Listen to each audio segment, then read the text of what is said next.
Hi, happy to welcome you to Infince Help, where we will have a walkthrough of organizational unit setup.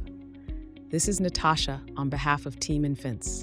In Infince, organizational unit or OU refers to department, business unit, or any other formal company-specific grouping of employees.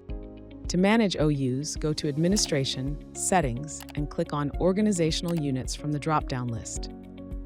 On the Manage Organizational Unit page, you can see the organizational unit levels on the left-hand side and list of OUs on the right-hand side. You can create and modify the OU levels as required to support your organizational structure. Click on the three dots next to the organization to add the required levels at the top. Click on the three dots next to Department to add same levels or sub-levels to the department. You can rename any level, including organization, to suit the structure of your organization.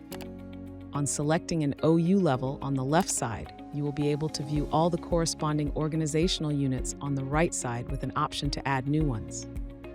The list also provides you info icons such as the number of users, created on, and action icons such as view, edit, and delete.